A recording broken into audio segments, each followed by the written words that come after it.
hari ini masih lagi saya bawa tetamu kita yang sangat istimewa, iaitu Dr. Mir Hazir, pakar. Jadi yang mana tak nak berkenalan dengan beliau, dalam episod 1 kita dah ceritakan profil atau biografi beliau secara ringkas. Beliau sendiri yang bercerita kat situ, dan hari ini kita masih lagi bersama dengan beliau, Dr. Mir. Ya, Selamat datang ke episod 8. Ya, terima kasih banyak. Okey. Kita dah kupas secara ilmiah ya sebelum ni definisi ustaz itu sendiri, dan bercakap tentang wadah untuk mengajak orang berbuat baik. Tetapi isu semasa ni macam kita hari-hari kita lepak kan, macam handphone sebagai contoh.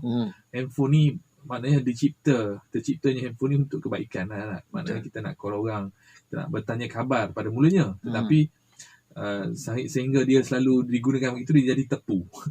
Jadi tepu, dan kita menggunakan telefon, kita dah rasa kreatif, kita telefon orang untuk menyakat. Dan begitu juga dengan soalan yang saya nak tanya pada hari ini.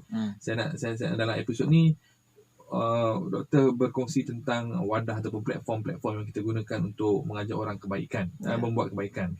Doktor kupas, doktor kata kita ada radio, kita ada TV, dan zaman sekarang kita ada internet. Semua benda jadi internet. Kenapa dan apa yang harus kita lakukan jika orang dah start menggunakan benda ni dengan cara yang salah, atau kita kata salah guna? Doktor, explain sikit, tolong. Bismillahirrahmanirrahim.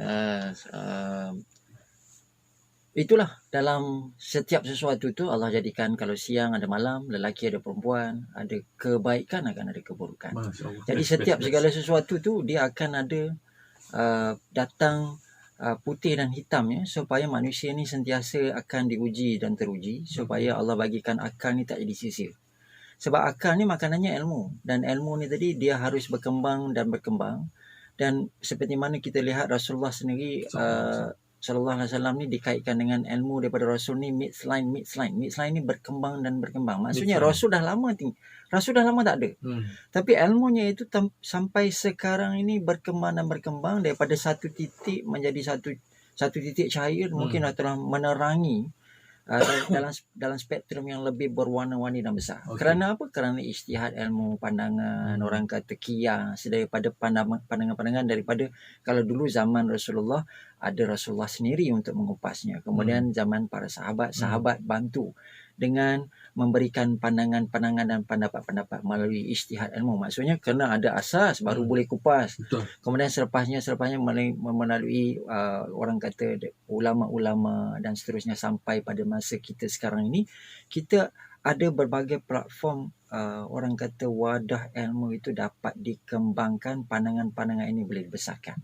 Namun dalam masa yang sama, kita seperti tadi, ada yang putih, akan ada juga pandangan yang hitam. Dan itu merupakan orang kata rencah asam garam dalam kehidupan. Itu fitrah. Ya, fitrah. Dan sebab itu Cik Wan, kalau tanya saya, pandangan saya tentang gadget ni tadilah. Bersama apa pun, dia akan datang sama ada untuk kebaikan ataupun keburukan. Katalah parang sekalipun. Kalau parang tu digunakan untuk kebaikan, dia boleh digunakan untuk cari rezeki. Betul. Tapi ada orang juga boleh gunakan parang ni cari rezeki cara lain. Dia pergi merompah orang, pergi letak barang dekat tengkuk orang. Jadi balik kepada nawa itu, kepada seperti mana hadis Rasulullah sallallahu alaihi wasallam yang pertama juga bercakap tentang niat. Innamal a'malu binniyat. Segala pekerjaan amal itu bermula dengan niat. Jadi kalau niat ini tadi tidak dilandaskan kepada ilmu yang tepat, penggunaan itu akan menjadi sesuatu yang kita khawatir, menjadi sesuatu yang mungkin membawa kepada mudarat.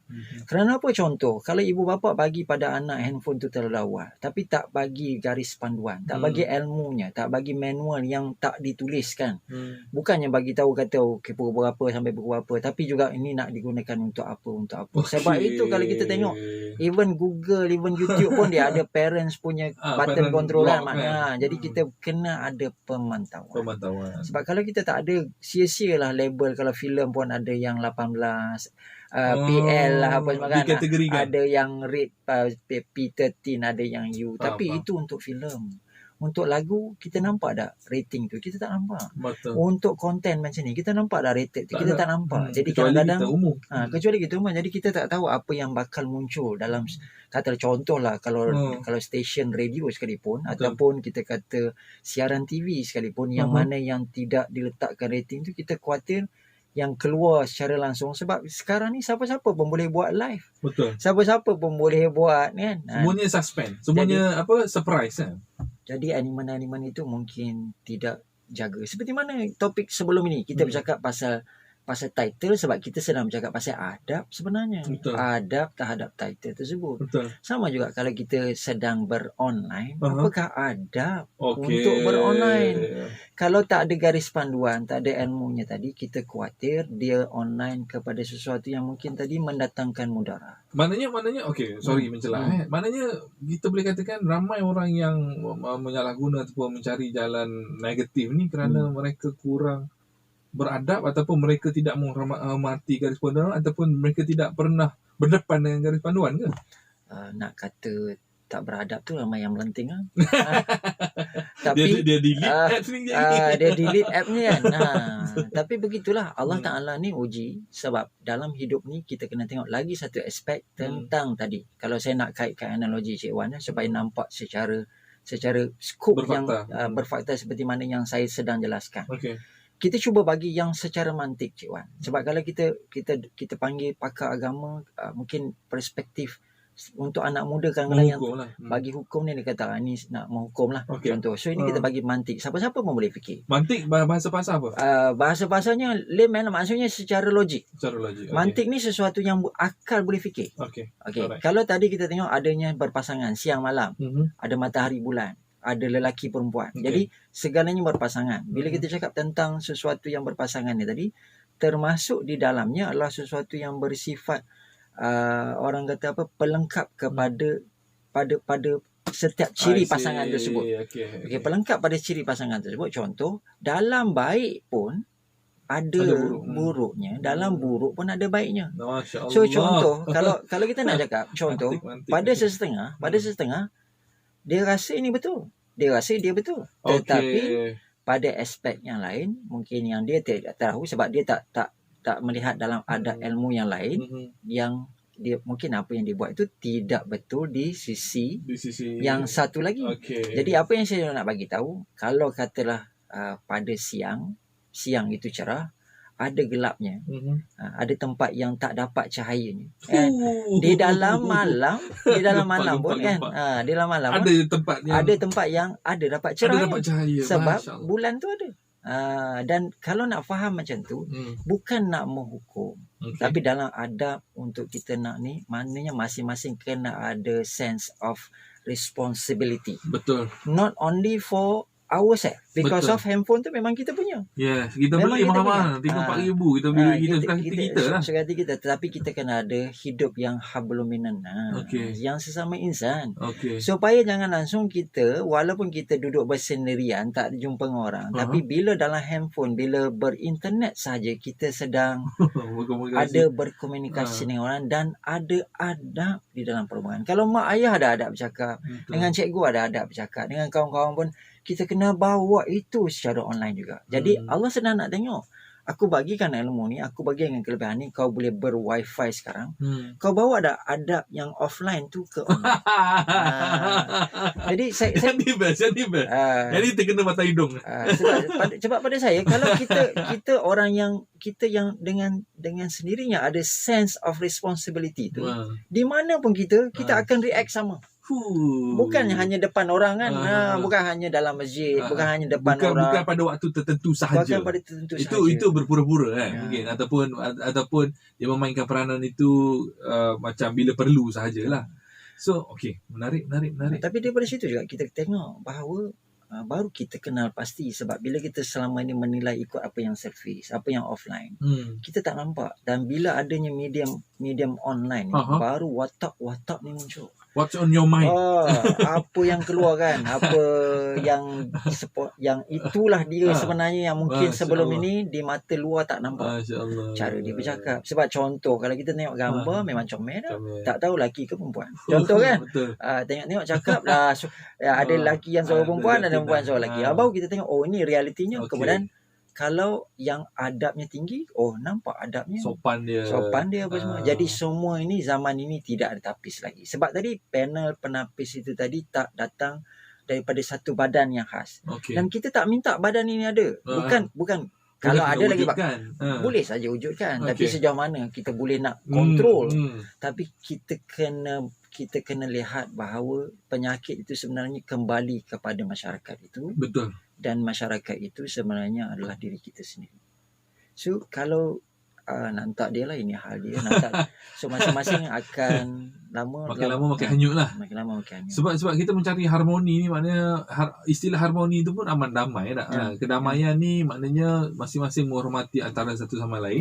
Lepas tu doktor sendiri pun kata adab itu harus dibawa ke mana-mana, walaupun di offline, bawalah juga ke online. Yang mana saya jarang melihat, dan pengalaman saya sendiri kalau saya di Twitter umpamanya, terutamanya lah kan, kalau kita di laman sosial ni banyak perbualan ni disebabkan terlampau senang terlampau dan percuma. Setiap taipan, setiap nukilan di Twitter itu sendiri, aksara-aksara itu diberikan percuma oleh developer Twitter itu sendiri. Betul. Mentang-mentang free, dan mereka macam boleh cakap lepas apa saja yang mereka nak cakap. Dan selalunya kadang-kadang ironiknya, asalnya orang tu dia macam ada split personality pula. Doktor boleh explain kan kenapa di alam nyata ni, di offline ni dia beretika, dia pakai kopiah contohnya macam saya ni. Tetapi bila dia online, apa yang membuatkan dia terus macam hilang pedoman lah untuk bercakap tu saya dah mencarut. Adakah doktor explain, adakah disebabkan itu hanyalah tulisan, macam mana psychologically tu?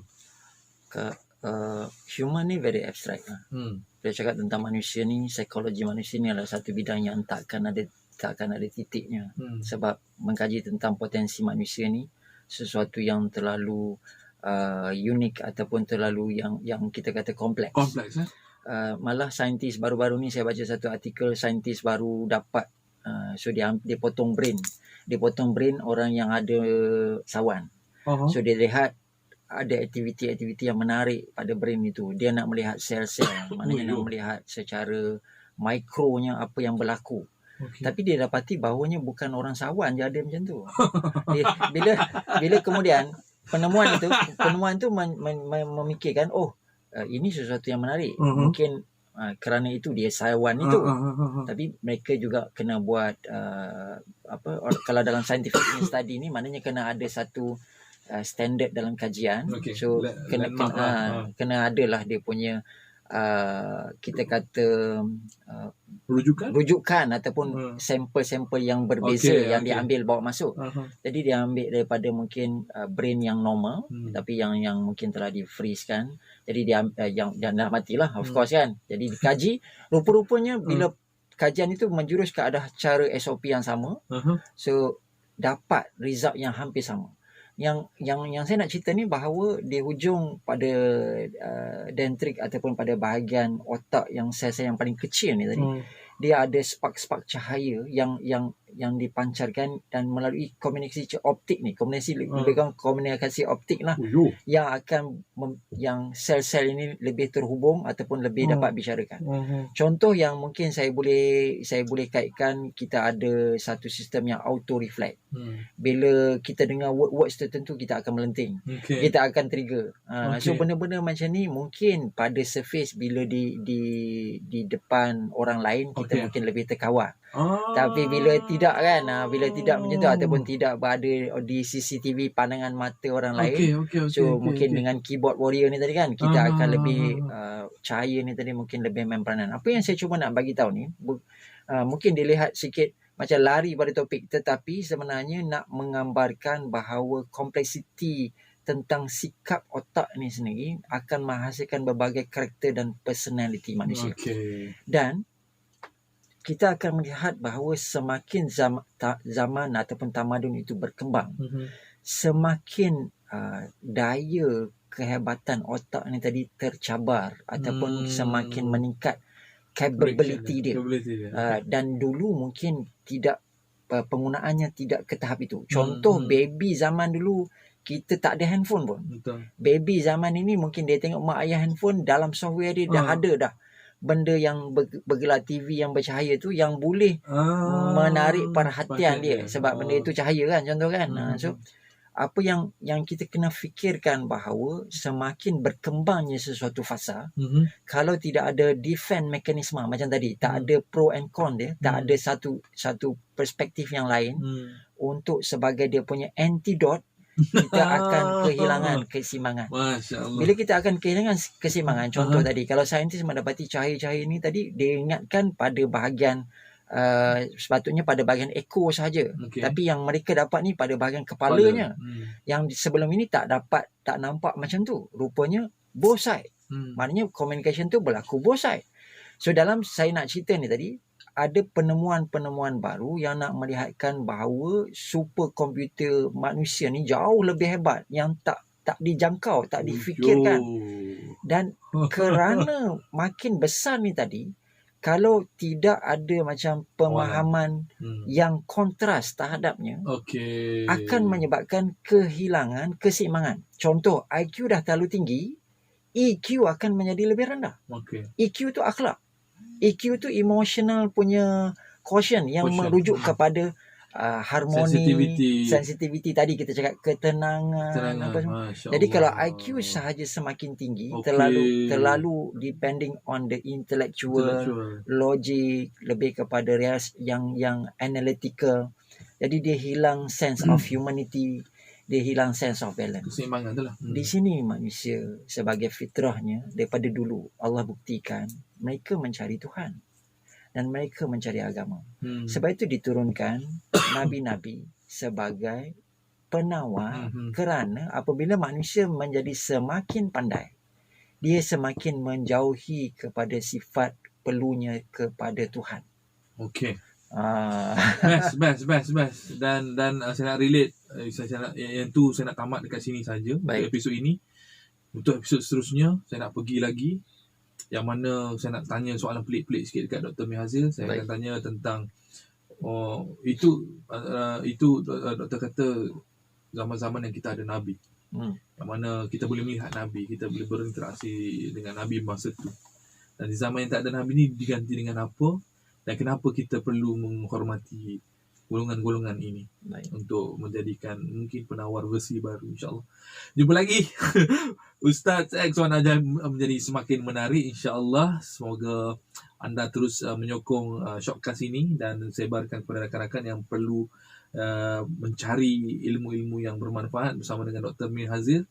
Episod ke-9 seterusnya juga saya nak kekalkan lagi Dr. Mihazil untuk menjawab persoalan-persoalan layman ataupun persoalan mantik ataupun soalan pening saya ini. Okey, jumpa lagi. Assalamualaikum warahmatullahi wabarakatuh.